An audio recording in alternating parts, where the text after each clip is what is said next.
Nós temos uma alegria muito grande em estar com vocês em cada ocasião. E eu tenho um privilégio dobrado hoje por ter a oportunidade de encerrar este ano com essa mensagem.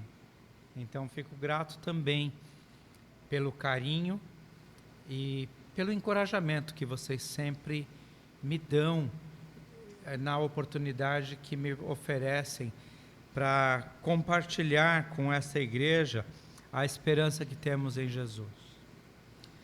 Se você puder, abra sua Bíblia comigo na carta de Paulo aos Colossenses. Colossenses capítulo 1. Colossenses capítulo 1. E nós vamos ler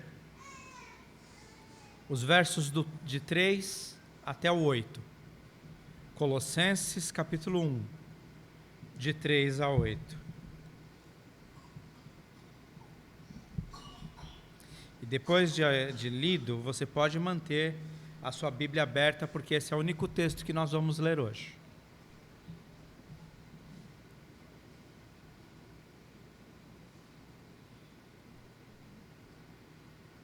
A palavra de Deus diz assim: sempre damos graças a Deus, Pai de nosso Senhor Jesus Cristo, quando oramos por vós. Desde que ouvimos da vossa fé em Cristo Jesus e do amor que tendes para com todos os santos, por causa da esperança que vos está reservada nos céus, da qual antes ouviste pela palavra da verdade do Evangelho, que chegou até vós, como também em todo o mundo está produzindo fruto e crescendo. Tal acontece entre vós, desde o dia em que ouvistes e entendestes a graça de Deus na verdade, segundo fostes instruídos por Epáfras, nosso amado conservo, e quanto a vós outros, fiel ministro de Cristo, o qual também nos relatou do vosso amor no Espírito. Vamos orar mais uma vez?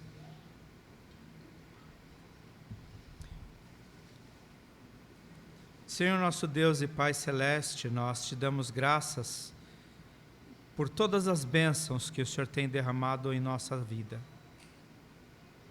Te damos graças especialmente hoje pela tua igreja aqui neste lugar. Que o Senhor coloque em nosso coração o amor que o Senhor tem por essa igreja, demonstrado no sacrifício de Jesus. Que o Senhor desperte cada um de nós aqui, para que nós tenhamos no coração a gratidão, tanto pelo sacrifício que o Senhor fez por meio de teu Filho, quanto pela obra que o teu Espírito tem feito neste lugar, construindo e constituindo esta igreja para a glória do teu nome.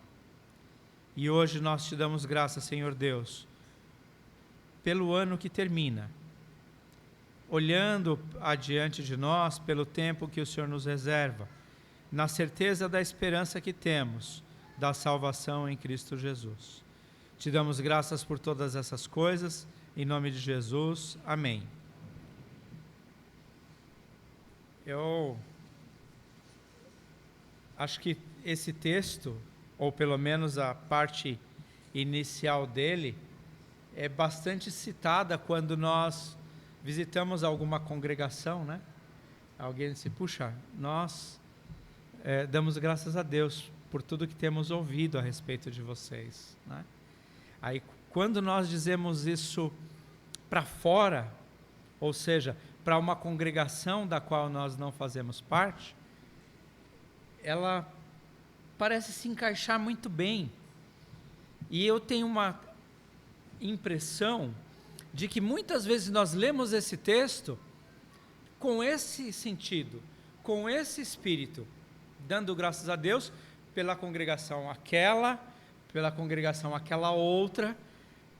E é isso que Paulo está fazendo. Inclusive ele está dando graças a Deus por uma congregação que ele não conhece, que ele não visitou.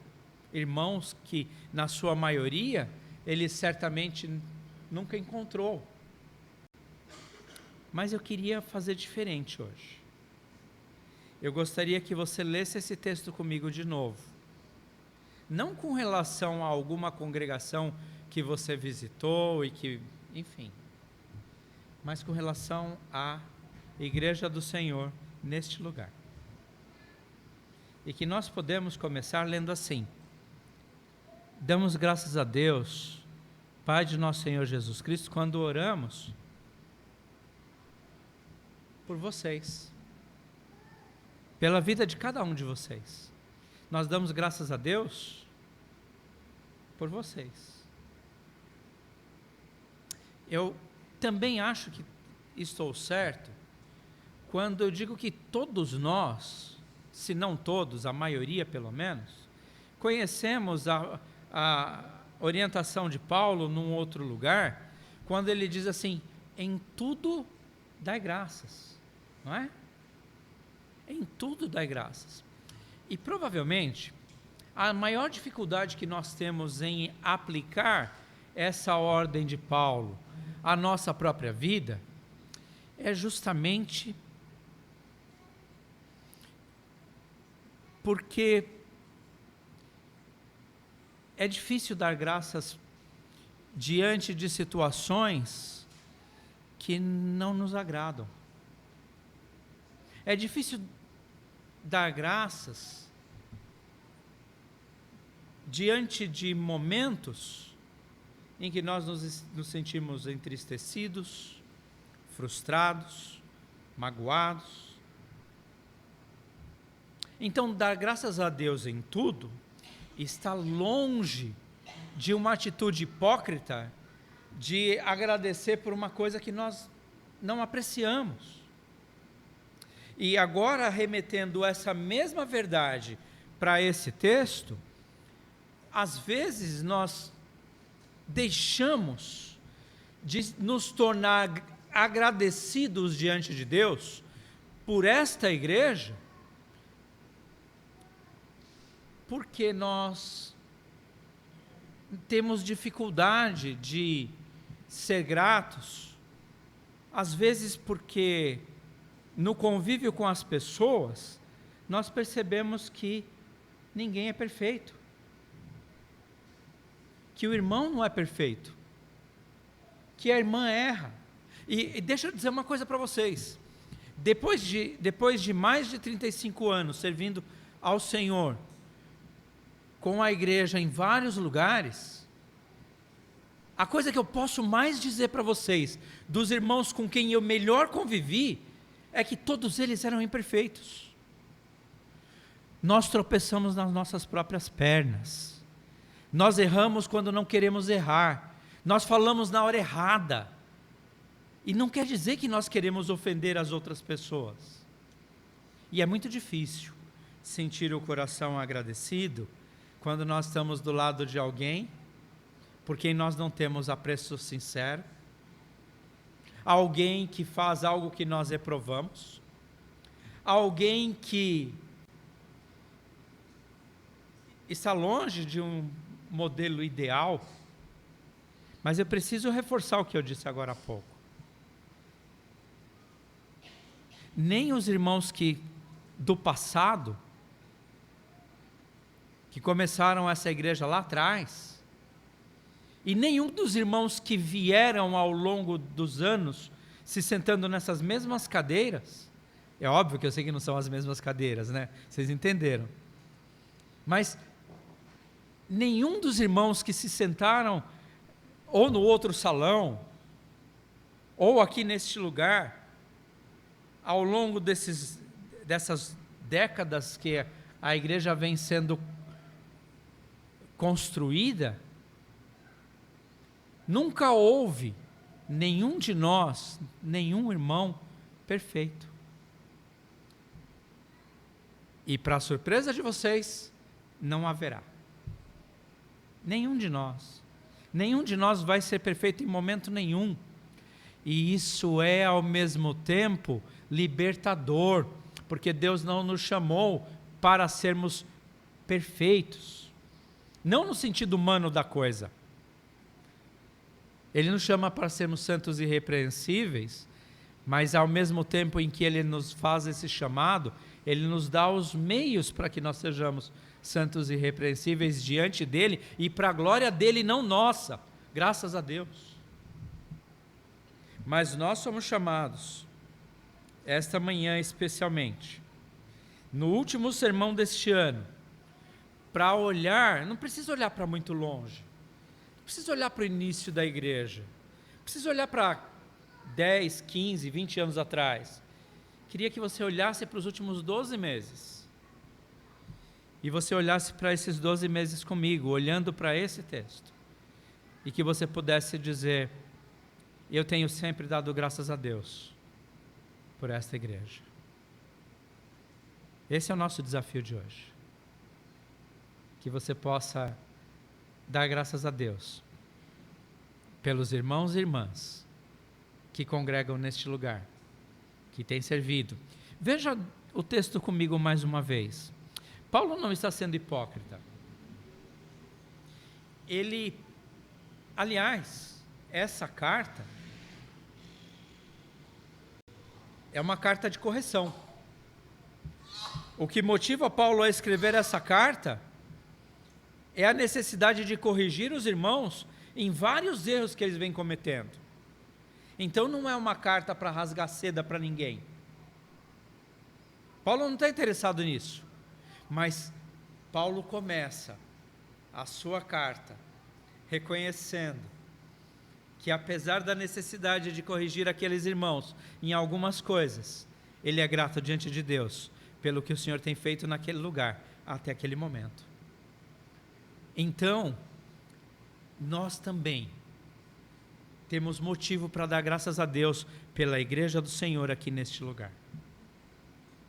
Pela igreja do Senhor aqui em São Vicente. Pelo menos Paulo nos dá 3 motivos, é isso que eu queria compartilhar com vocês hoje. Vamos olhar mais uma vez para o texto.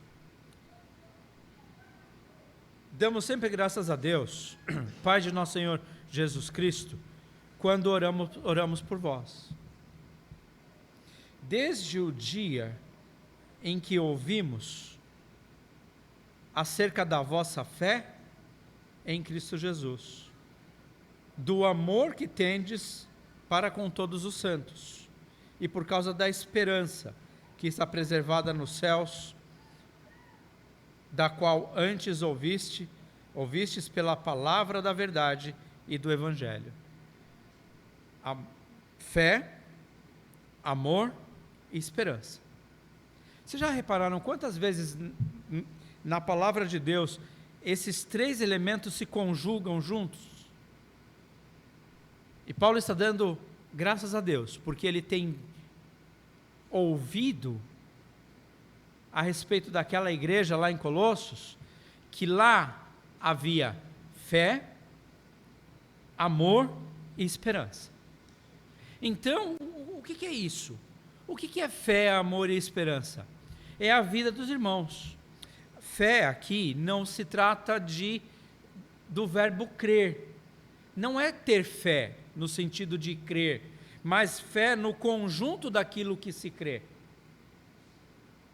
Então, Paulo está dando graças a Deus por causa de uma fé saudável, uma fé em coisas verdadeiras, uma fé em ensinos reais, uma fé baseada no Evangelho, que tem sido encontrada no meio daqueles irmãos, e que nós podemos dizer com certeza, que esse mesmo tipo de fé tem sido preservado aqui.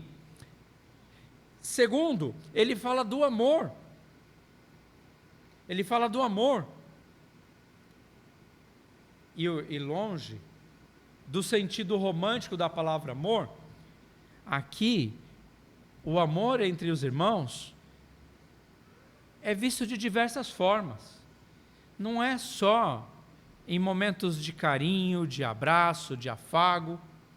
Tudo isso é importante.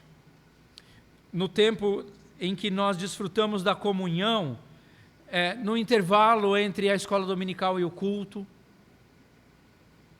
Não é? Essas coisas, esses momentos são importantes. Amor não é só não é demonstrado somente através de um beijo, de um abraço, de um aperto de mão, mas o amor é demonstrado no nosso convívio pacífico, respeitoso, no cuidado uns com os outros, porque a nossa comunhão não se detém ou não se resigna, ela não está limitada a uma hora de culto. Neste momento nós estamos em comunhão, desde o momento em que teve uma oração inicial, e nós estamos apresentando a Deus a nossa adoração. Tudo que nós estamos fazendo aqui é parte de um ato comum. Comunhão significa isso, mas essa é a descrição teológica do termo. Mas a nossa comunhão é verdadeira quando este tempo termina, e a nossa comunhão não.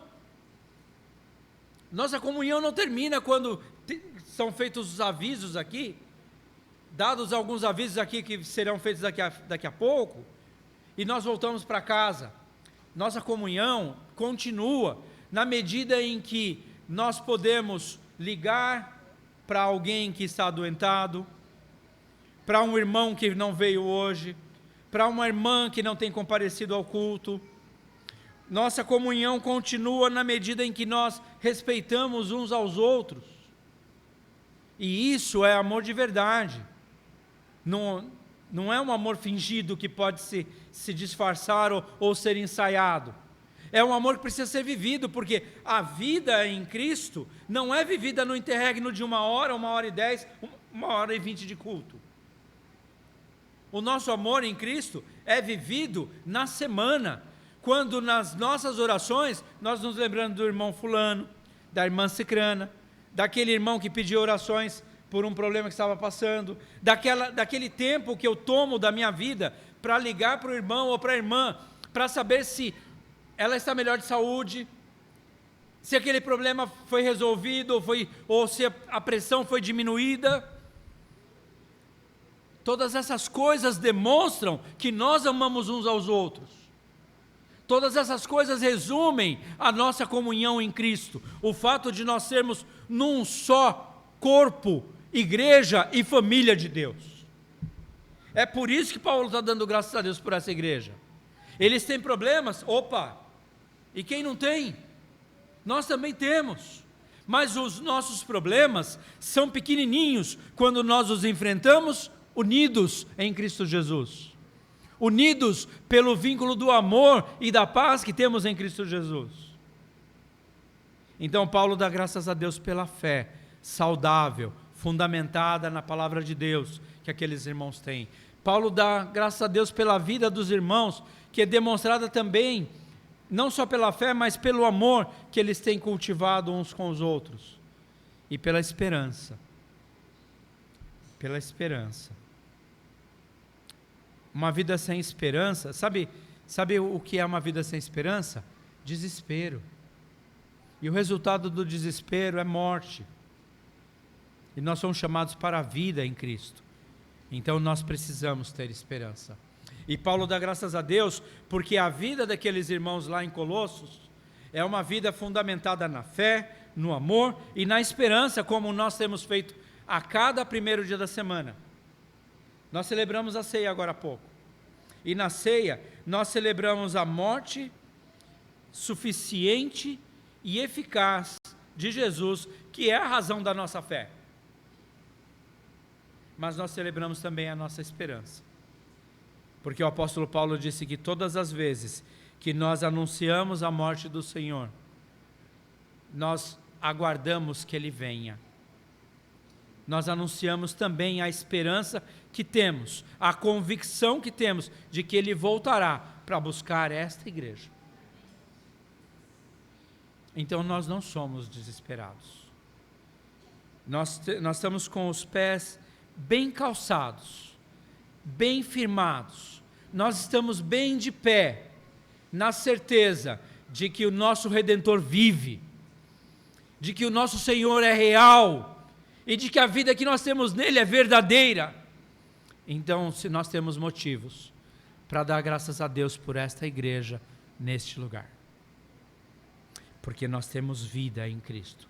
A vida resumida na nossa fé, no amor uns pelos outros e na esperança que temos de que nossa herança está guardada com Jesus no céu. Então nós temos motivos para dar graças a Deus. Esse é o primeiro motivo que Paulo nos diz que nós precisamos agradecer a Deus. Se você está aqui ao longo deste ano e você tem encontrado essas coisas em você e partilhado com as outras pessoas, compartilhado com os irmãos, você deve dar graças a Deus por esta igreja e pelo irmão que está sentado ao seu lado hoje. Segundo lugar, veja, faça o mesmo refrão, utilize o início do verbo como refrão. Nós damos sempre graças a Deus. Por causa, ou melhor dizendo, versículo 6. Ele dá graças a Deus por causa da esperança, porque eles ouviram a palavra do Evangelho que chegou até vós. Versículo 6. Dou graças a Deus pela palavra do Evangelho que chegou até vós. E como também em todo o mundo está produzindo fruto e crescendo. Paulo está dando graças a Deus porque os irmãos de Colossos, porque a igreja lá está crescendo. Nós damos graças a Deus porque essa igreja tem crescido. E o sentido de crescer aqui tem duas dimensões. Às vezes nós prestamos atenção em uma ou em outra, mas eu queria chamar a atenção para as duas. Primeiro, veja que ele fala de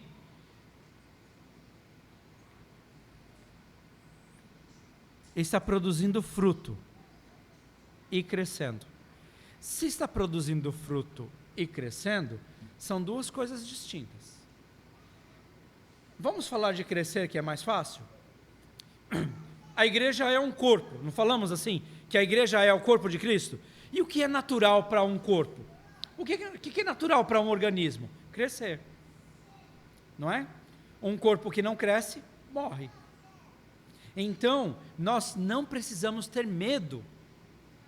Às vezes parece que no meio da igreja, nós temos medo de falar de crescimento numérico. Nós não precisamos ter esse medo. O natural de uma igreja saudável é crescer. Nós fomos chamados para isso, para crescer. Já ouviu falar de grande comissão? O Senhor Jesus, antes de voltar para o céu, Ele comissiona. Ele chama os seus discípulos e disse, ide e pregai. Façam discípulos. O que é fazer discípulos? É trazer mais gente para cá. A gente não precisa ter medo de crescer. A gente não precisa ter medo de número. Muito pelo contrário. Cada nova pessoa que entra aqui deve ser motivo de glória a Deus. Porque isso é o natural da igreja. Esse é o natural. O crescimento é o natural. E nós temos crescimento aqui. Nós temos experimentado o crescimento aqui. Há coisa de um ano atrás, eu não conhecia a Márcia. Há um ano atrás, eu não conhecia Gilberto. Há um ano atrás, eu não conhecia o Pedro e Raíssa. Então, quer dizer que está crescendo. É claro que Pedro e Raíssa estão aqui há mais tempo. Não estou limitando a questão de tempo aqui. Mas eu estou só fazendo um parêntese aqui para demonstrar que a igreja está crescendo. Esse é o natural. Esse é o natural. E o natural é que a igreja cresça. E nós exultamos, nós nos alegramos, nós damos graças a Deus. Cada novo irmão que chega. O crescimento. Paulo está dando graças a Deus porque a igreja em Colossos está crescendo. Você precisa dar graças a Deus, porque essa igreja está crescendo para a glória de Deus. Uma outra coisa que ele fala aqui, porque crescimento numérico é fácil de enxergar. Crescimento numérico é fácil de enxergar. Mas tem uma outra coisa que ele fala aqui. E nós damos graças a Deus pelo crescimento numérico. Precisamos dar graças a Deus. Aliás, Nossos esforços são nesse sentido. O que é a escola da Bíblia se não for nesse sentido? Não é? Por que nós fazemos reunião de casais? É claro que tem um outro aspecto, mas nós também, na reunião de casais, nós queremos que outros casais se acheguem. É dar a oportunidade de você convidar um casal de amigos para trazer. Quando nós fazemos encontro de jovens, para que é encontro de jovens? Para trazer outros jovens. A porta aberta, para que é? É para que você convide alguém para estar no nosso meio, adorando a Deus conosco. Essa é a razão de ser da igreja. A razão de ser da igreja é trazer gente nova e manter os antigos. Não se preocupe com isso, porque é justamente o outro lado. Veja que ele está falando assim: dou graças a Deus por causa do evangelho que chegou até vós, como também em todo mundo, e em vós está produzindo fruto e crescendo. Então, crescendo nós já entendemos. Agora, produzir frutos, às vezes nós temos a impressão de que ele está dizendo a mesma coisa.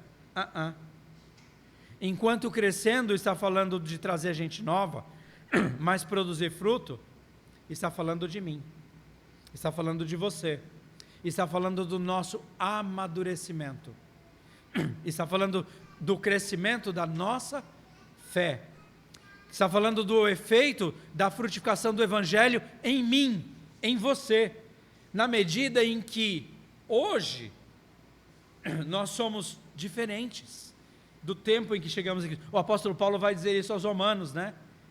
Ele vai dizer assim, ele vai dizer que hoje estamos mais perto da salvação do que no dia em que cremos, não é? Mas estamos mais perto na medida em que temos vivido, crescido e amadurecido na nossa fé e na nossa esperança.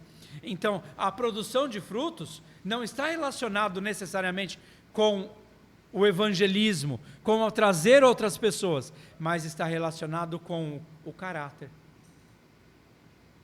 Está relacionado com a nossa vida. Obrigado, Luana.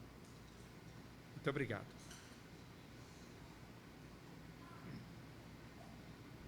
A gente vai ficando velho e vai ficando cansado até da voz, né? Então, frutificar quer dizer que o que eu era antes, eu não sou mais. Eu posso dizer com certeza que nenhum de nós chegará ao ponto da perfeição. Isso eu posso dizer com certeza, mas eu posso dizer, para a glória de Deus, que nós já não somos como nós éramos antes. Que aquilo que nós éramos, nós estamos deixando para trás. Porque nós temos olhado cada vez mais para o exemplo de Jesus. Nossas palavras mudaram, nosso jeito de andar mudou, nosso jeito de se vestir mudou, nosso jeito de dirigir nas ruas da cidade mudou, o jeito que a gente se comunica com o próximo mudou, a história da nossa família mudou, porque nós temos sido mudados e transformados pela palavra e pelo Espírito da palavra, que agora habita em nós, por causa de Cristo Jesus e para a glória de Deus. Então, nós damos graças a Deus, quando nós olhamos para um irmãozinho, para uma irmãzinha, e percebemos que ele tem mudado, tem crescido, tem amadurecido, tem se desenvolvido, tem dado frutos para a glória de Deus. Então essa igreja é motivo de alegria para o Senhor que está nos céus e de gratidão para nós que aqui aguardamos a volta de Jesus.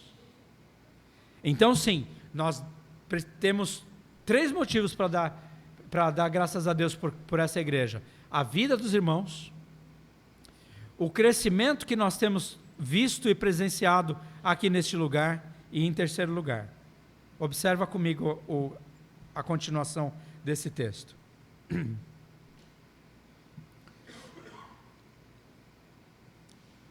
Versículo 6: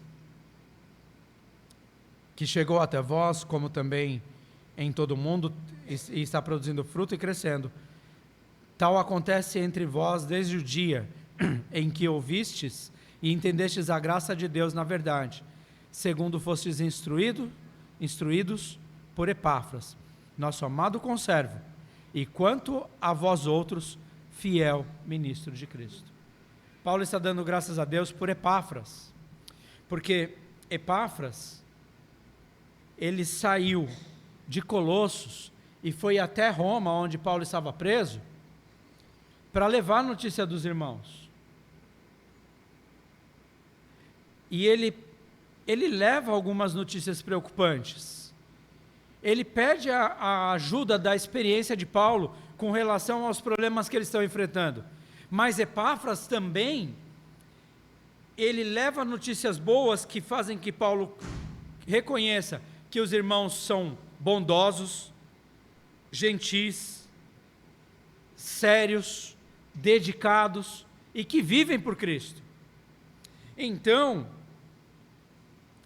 nós precisamos também dar graças a Deus por aqueles que têm subido aqui no púlpito e servido esta igreja como fiéis ministros de Cristo. Hoje é o 52º domingo do ano. São 52 domingos no ano. Se você não perdeu nenhum domingo, você ouviu 52 sermões aqui. 52 sermões, pode ter sido 52 aulas da escola dominical, pode ter sido as aulas de terça, não é? As aulas da escola da Bíblia. Então, nós precisamos tanto continuar orando pelos nossos irmãos que se esforçam em estar aqui para servir como professores e pregadores da palavra de Deus, para que nós possamos olhar para eles como fiéis ministros de Cristo. Porque a igreja cresce também, na medida da qualidade daquilo que tem sido ensinado aqui. Então nós temos motivos para dar graças a Deus aqui, porque quantas pessoas, quantos sermões vocês ouviram esse ano?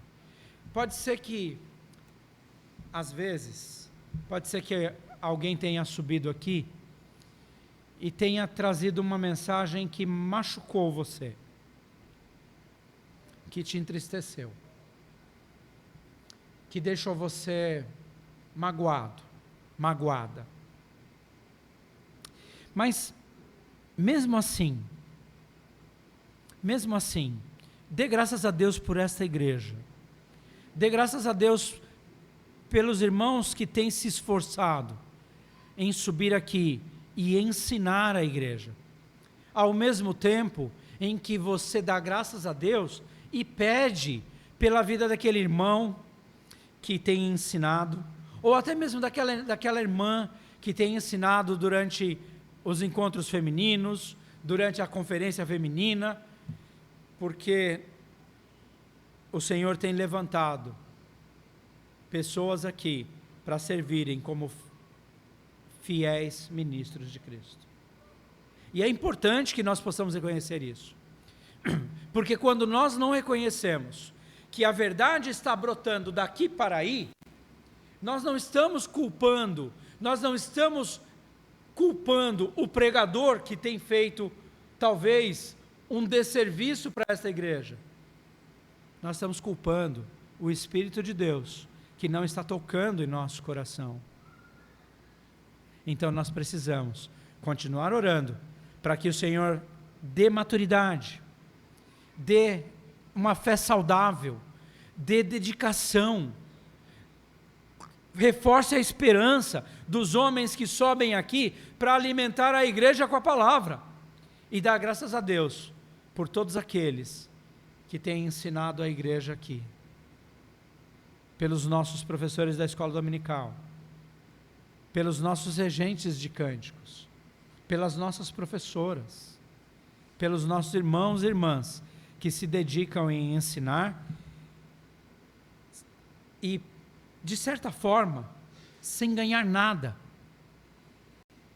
porque não há salário no mundo que compense, que justifique ou que retribua a honra de anunciar a verdade do Evangelho, como tem sido feito domingo após domingo deste púlpito neste lugar.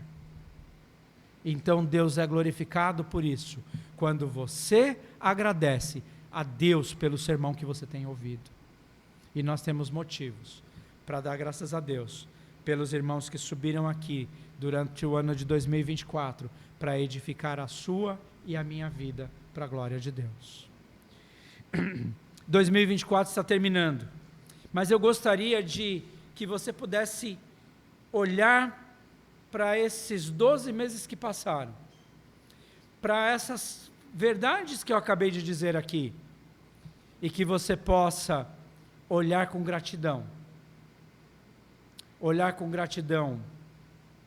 para esta igreja, para os irmãos que aqui estão, para os professores e mestres que têm ensinado neste lugar, e que em todas as coisas nós possamos glorificar a Deus, porque é Ele quem tem edificado essa igreja, e é para a glória dEle que nós levantamos cada nota de adoração. Desejo a vocês um 2025 muito feliz, cheio de alegrias, rodeado de bênçãos, unidos em Cristo Jesus. E que vocês possam, não é hoje, esse sermão não é um sermão para hoje, é um sermão para o portão para fora, para quando eu chegar na minha casa, na minha vida particular, nos passos do meu dia a dia, em que eu possa, todos os dias, lembrar que eu faço parte da igreja viva de Deus, e que nessa igreja há pessoas que nós amamos e por quem nós damos graças a Deus todos os dias. Que Deus te abençoe e que 2025 traga pessoas novas para que nós possamos amar para a glória de Deus. Deus te abençoe.